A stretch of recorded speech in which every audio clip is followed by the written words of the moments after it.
If you want to be more efficient and effective while running your business with more inner peace, then working on the core of your issues instead of putting on a band-aid is vital. Welcome to the Business Brain Podcast. I'm your host, Esty Rapport, and here to help you improve your 28 cognitive functions, the 28 things that make up thinking. In each episode, we'll discuss a real-life challenge, why you might be struggling with it, and give you practical strategies so all areas of your life will improve.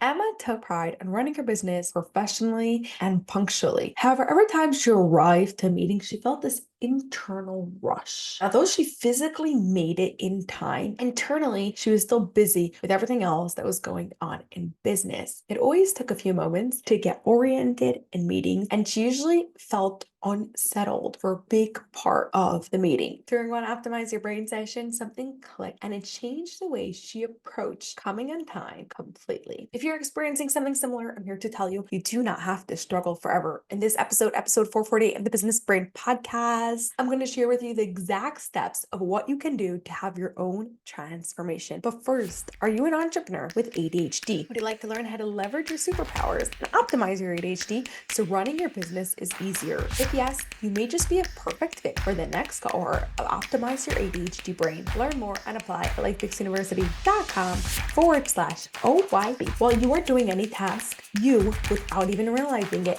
are using your 28 thinking skills. The thinking skills you need to use are strong. Doing the task is easy. If the thinking skills you need to use is weak, doing a task will be a challenge. The struggle that Emma had came from a weak thinking skill of understanding reality.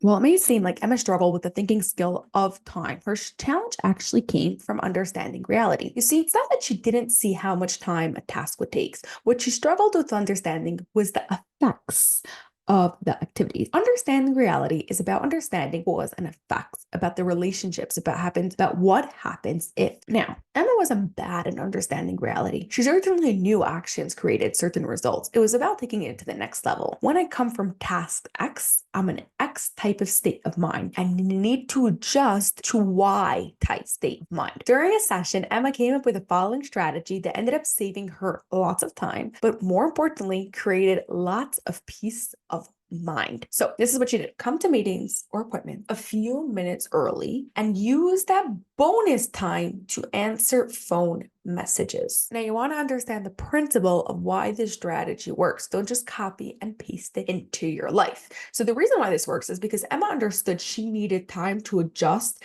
before meetings. And because answering phone messages tend to be less mentally draining, it's a good transition task. This helped her come to the meetings clear-headed and be more productive. Plus, she didn't waste prime mental time answering messages as she knew she would have time to answer it in her bonus time before the meeting. This may be a great transition strategy for you, but it may not. So don't get caught up in the actual strategy of how she applied the principle to her life, but think about how you are going to apply that principle of understanding how different tasks have different results and what sort of tasks create what sort of effect on you. For the next 48 hours, I want you to look at your actions. How do I feel after this task? Energized? Drained? What glitches happen? What is causing them? What slight changes can I do to make it easier? And that's where the understanding reality comes in.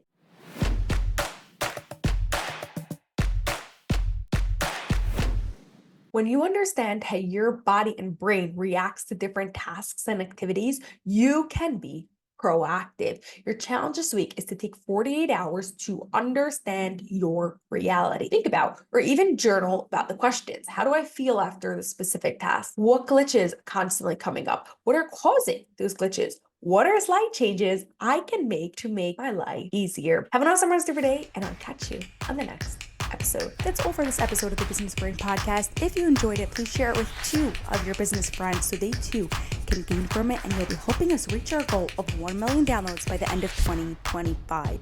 Cheers to peak brain performance.